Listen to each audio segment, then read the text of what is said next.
Hey guys, it's Danny. Today we're going to be working with some Cymbidium orchids, actually only one. This is a group of orchids that I don't have many videos on simply because, well, I've never owned many Cymbidiums. These are pretty large plants, and up until now I lived in an apartment with a rather tiny balcony, and these are actually garden orchids. They're semi-terrestrials, they take up a lot of space, they require a lot of light, a lot of sunlight, so I was never very inclined to purchase them. And ever since I moved, I kind of wanted to purchase them, but considering the price, there was always something better, something that I had more experience with. This particular one has been sitting in the grow space because it's the type that makes pendant blooms. It's a really beautiful one, and I didn't really want to risk it outside.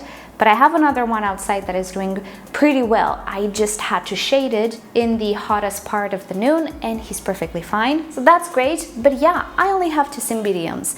So today I thought it's time to repot them, because ever since I purchased these guys, I did not repot them. I will go for a self-watering pot, and I will go for a Lechuza one. This is the Maxi QB. Again, I purchased it at a discount, half off, which is great. And I kind of put off repotting him, but if I find I like this, I might actually be purchasing another one for the Cymbidium outside.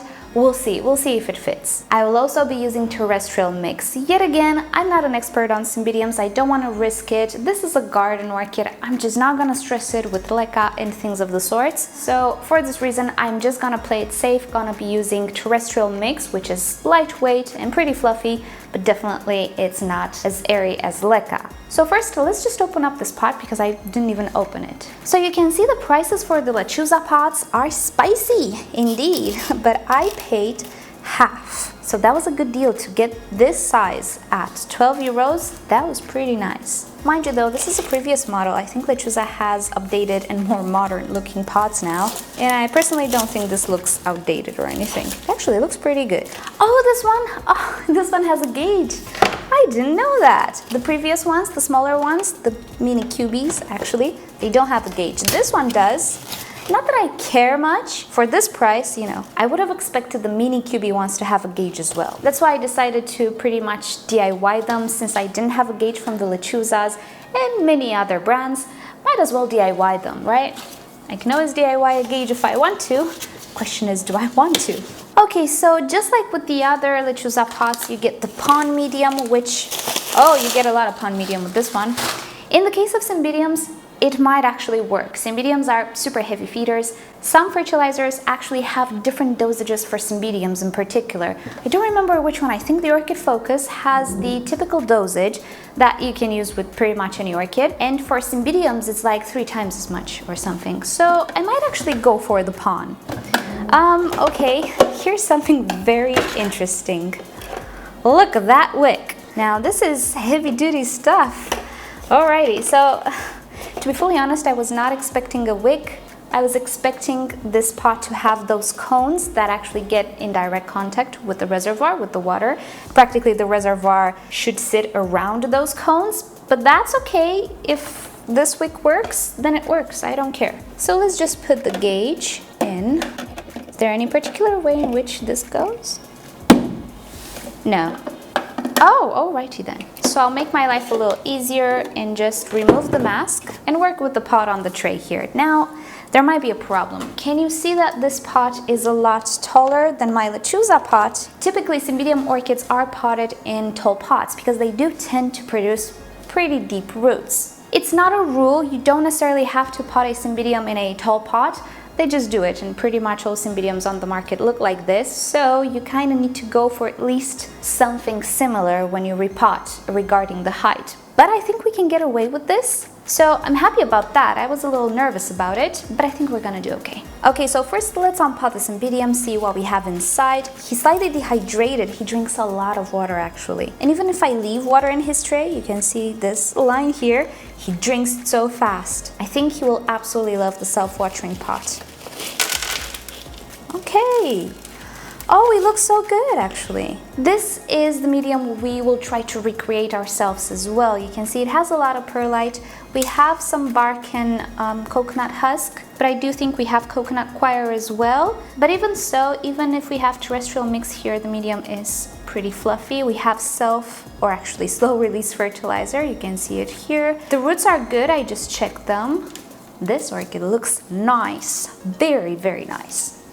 I'm happy. I'm very happy. Oh, and one more thing. I'm not sure if I'm gonna spray it with hydrogen peroxide. I have this orchid for 6 months. Never saw a snail, never saw a bite. I'm not entirely sure what I will do. We'll see. Let's just untangle the root system, see where we're at. Alrighty, I have to say I am impressed. The medium looked in tip-top condition. Yes, I think it was a little bit old, but it was still well draining and it had so much perlite that the roots did not suffocate or anything. So I'm not sure which company sells this orchid. It didn't come with a tag, but they actually did a wonderful job. There is no dead root on this orchid. Now, speaking about the roots, if you've never seen Cymbidium roots, let's just take a closer look. They look slightly scary, don't they? They're white, they're not green, and this is because they do not actually photosynthesize, therefore they don't have a chlorophyll pigment in them. And they are pretty thick, as you can see, very comparable to Phalaenopsis or even Vanda roots. They're pretty thick. On bigger specimens or bigger varieties, they're even thicker than this. This is a pretty tiny Cymbidium actually. It's the pendant type. But generally, all Cymbidiums do have pretty thick and fleshy roots. They don't, however, have hairs. They're not fuzzy, like a Paphiopedilum, which is the semi-terrestrial as well. But one thing you will not see with Cymbidiums is aerial roots. You will not see the roots just taking off to the sky, and this is because they're not epiphytic, and their roots simply do not grow in the air.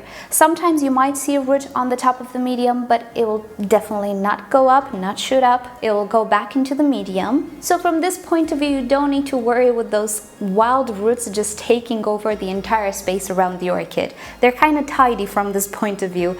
However, the foliage is really not tidy and it can get pretty big and unruly. So whatever good features we have with the roots, we compensate with the big and unruly foliage. But that's okay, they're supposed to look like that, and they look magnificent in a garden. Even if they're not in bloom, foliage-wise, they look like this very luscious grass, in my opinion. And by that, I don't mean the lawn, I mean the big tall grasses. I absolutely love how they actually look in the garden. So yeah, here we have the Cymbidium. I am not going to spray it with hydrogen peroxide. I don't actually see any evidence of snail. Therefore, I'm not gonna bother it, and if I'll regret it, I'll let you know. But in 6 months, I've never seen traces of snails. So I guess all that's left now is to pot the orchid. So as I was saying, I will add a bit of pon to the bottom of the pot, but just a little, not all the bag. I do want the benefit of a little bit of fertilization since I will not be using slow release fertilizer, but I think this bag is too much. Okay, I think that's enough. Okay, so the medium that I will actually go for is a combination of bark and coconut husk and coconut coir. I will not add perlite because I do have bigger pieces, bigger chunks of the bark, and they will support drainage. The previous medium didn't have such big pieces, it only had very tiny pieces, so I can understand the use of perlite. With my medium though, perlite is not needed. And now fingers crossed, the orchid is not too tall. Alrighty, so my orchid is now potted. One thing you kind of don't want with Cymbidiums is air pockets. So make sure that there aren't any very, very big air pockets in the pot. A few, doesn't matter, but if they're kind of big, the orchid will not appreciate it. She's a big drinker, she's not very fond of excessive air around the root system, so I wouldn't leave very, very big air pockets, like in the case of epiphytic orchids. Now, here's something interesting. When you want to water this pot, you can do so from the top, like with any normal orchid, and just let water run through the pot. But you can also speed up the process by just removing the gauge and putting water directly here. And that just works a little bit faster. But of course, you cannot know how much water to put because you don't have the gauge in place. So yeah, if you put it on the side, or actually from the top of the orchid, I think it's a little better. And you didn't see anything, right? So there you go, you can keep an eye on the gauge. But of course, you need to pour slowly and surely. And as you can see, the gauge goes up.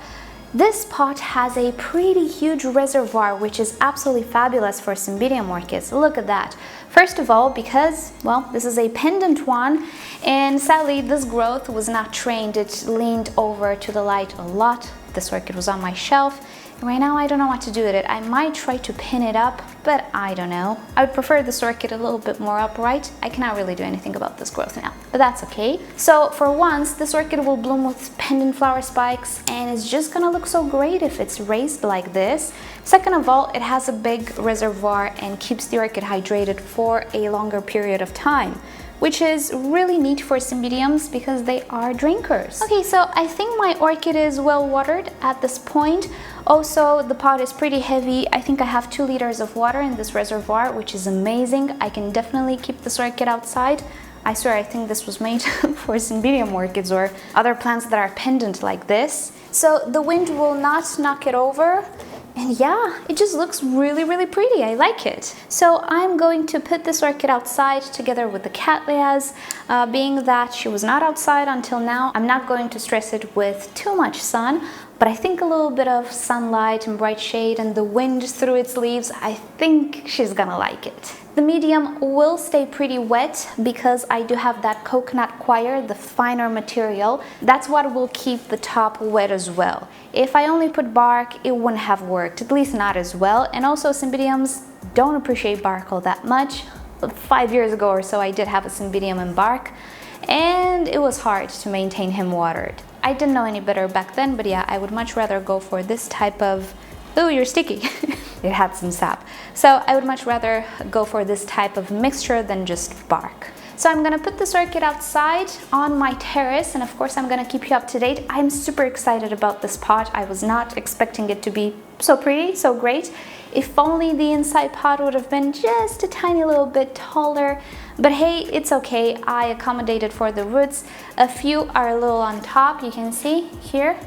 Yeah, I would have preferred not to do that, but that's okay. They're still going to grow. It's not as serious as with the Paphiopedilums. They will still grow. It's okay. But there we have it. I'm seriously considering another Lechuza pot, maybe a little bit of a bigger one now for the other Cymbidium, because it just looks great. And if I can keep him on the terrace, yeah, perfect. I'll probably water him once every week or every 2 weeks and it's gonna be perfect. So alrighty guys, I will keep you up to date with my Cymbidium, probably with the other one as well.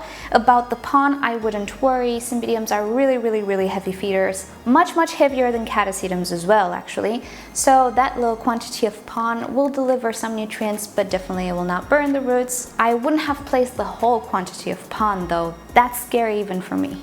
Other than that, I really like the pot. I really hope it will do a good job, but yeah, we'll just have to wait and see. So you know the drill. If you've enjoyed this video, give it a thumbs up. If you hated it, give it a thumbs down. Subscribe to my channel for regular orchid videos, tutorials, Q&As, surprise orchids. And if you like YouTube to notify you whenever I upload a new video, just turn on all notifications for my channel. And with that said, I'll see you all next time. Bye!